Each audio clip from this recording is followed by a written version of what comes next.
Right, so why go see an orthopedic foot and ankle surgeon, especially when there's so many other providers out there that you can get into much easier and probably a little bit cheaper?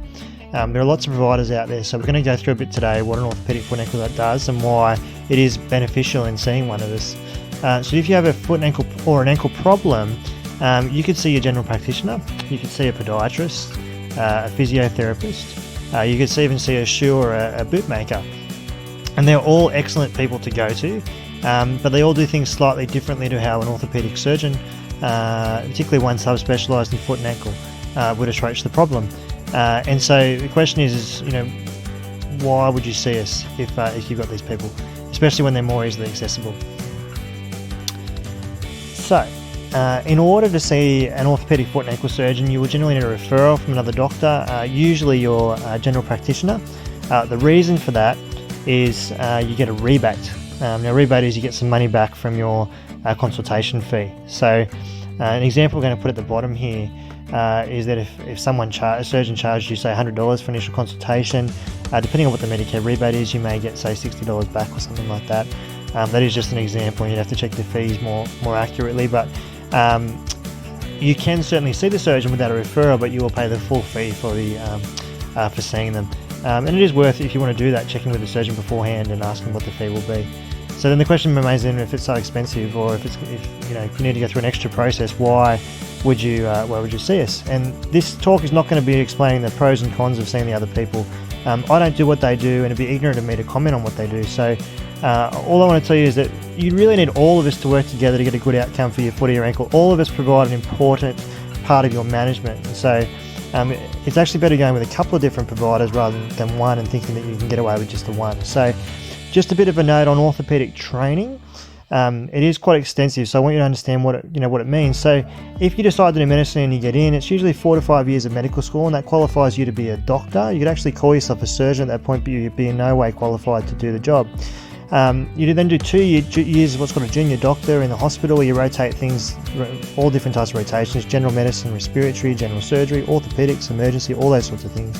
You then decide what you want to do, and you do what's called 2 to 3 years of off training. So you're doing the job that a person training orthopedics would do, you're getting paid, but it doesn't count towards you actually becoming an orthopedic surgeon. It's sort of proving yourself, and then you do an interview, you get referees, and if you get onto training, you then go on a training program that's administered by the Royal Australian College of Surgeons and the Australian Orthopaedic Association, and they are very highly regarded internationally. So that then takes another 5 years roughly of training, during which you do 2 big exams, one in anatomy, physiology and pathology, so how the body looks like, how it works and the problems that are associated with it. And then you do one particular orthopedic exam, which is based on science of bones and how they work, the materials we use to fix them, and the mechanics of how things work. And then you do a big exam at the end, which you can't be an orthopedic surgeon unless you pass. That goes over 3 days. You see lots and lots of patients, you interpret MRIs, CT scans, so you don't read reports, you literally look at them and tell people what's going on. And you plan surgeries on people and talk about how that would go. And that exam doesn't have a humongously high pass rate, so people have to do it more than once. You then go and do what's called a fellowship for 1 or 2 years, and that's where you sort of subspecialise. You do a lot of work in one area, like foot and ankle, shoulder, something like that. Most people will go overseas or to a specialist centre in Australia, and you work with the best people, the people that are really good at what they do. In my case, I went up to Queensland and worked with some guys that look after the professional sporting athletes in Queensland, guys like the Queensland Reds, Brisbane Lions, those sort of people. And that was an excellent fellowship. And then I went off to Toronto in Canada, the second biggest city in North America, where I did things on trauma in a busy downtown hospital, as well as looking at foot and ankle replacements and corrections, and as well as some hip and knee replacement as well. And so what that timeline is for your training, for me it was 12 years, but on average it's about 10 to 12 years for an orthopedic surgeon, from the time they start medical school to the time they completely finish their training. That's a long time. So the relevance is that, look, the talk about today is that there are lots of providers all wanting your dollar, all right? But they've all got businesses, so they all want work, right? The important notes you need to take out of today is that in terms of orthotics, most people don't need an expensive orthotic in order to get some relief. It's just got to be good and in the right place, basically. And most people don't need orthotics just based on the shape of their foot. If you've got no symptoms, you don't generally need orthotics. Some percentage of the population will have a flat foot, percentage of the population will have a high arch foot, and that's normal for them. And if it's not causing a problem, there's no issue. And then there's no one-size-fits-all magic orthotic. So if you pay a lot of money for an orthotic, but it's the same that it's something that everyone gets, it's not doing the job. Now, I know there's lots of machines now that talk about making orthotics. I'm going to be honest with you, I don't know how they work in terms of spitting out an orthotic that's going to help. Because I'm going to show you now what an orthopedic surgeon does in terms of assessing and working out what you might need. And I don't know how a machine can encapture all that. They must be brilliant if that's the case, but I'll be honest, I don't know how they work. So we're going to go on to now is how an orthopedic surgeon will assess you when we see them. Okay, so to start with, we take what's called a history, and from that we want to know, where your pain is in the foot or the ankle, how long it's been there, when did it start, do you have any other medical problems, is the pain better, or do you have issues with footwear? And important medical things like if you're a smoker or a diabetic, because they can actually affect the shape of your foot and how things heal. And so we want to know a lot about you, and how much suffering, and what are the big problems, what do you really want fixed. Okay, so we want to speak to you. It's really, really important. We need some time to do that. From there, knowing what you've told us, we can go on and take a look at the foot, and that is what's called an examination. So we examine the foot and the ankle.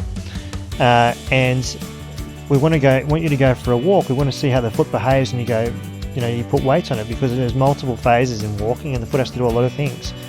We then want to know what the shape of the foot is when you're standing on it and when you're relaxing. And then we want to know, is the shape flexible? So does it change? Can we manipulate that shape, or is it fixed in one position? Because that will affect what sort of orthotics and treatment we can give you.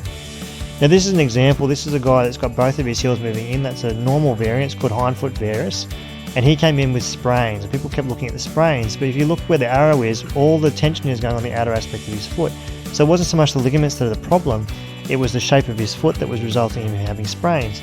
Now if we put an orthotic underneath that area where the small arrow is, and his foot is flexible, then that will actually correct the position of his foot and should help actually reduce the chance of him having sprains. So that's something simple. It's a simple example there of something we can do, and we can get we can get the problem from a history, and we can get how the foot looks from an examination, and then we can order your treatment.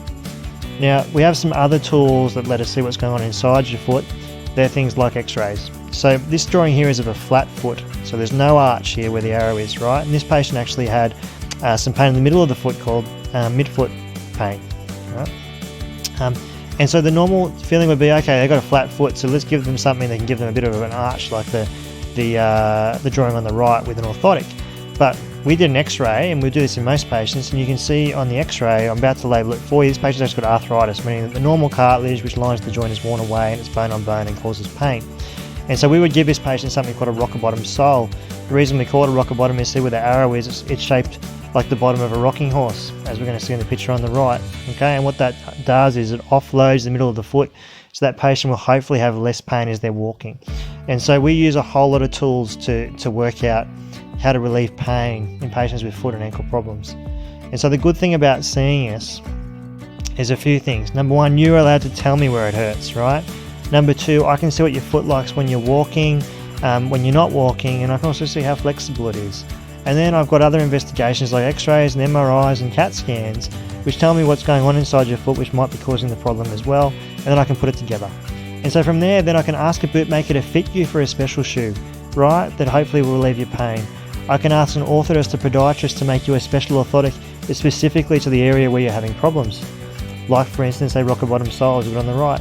Or I can ask a physio to strengthen muscles or move muscles or joints that will help to alleviate symptoms and improve function.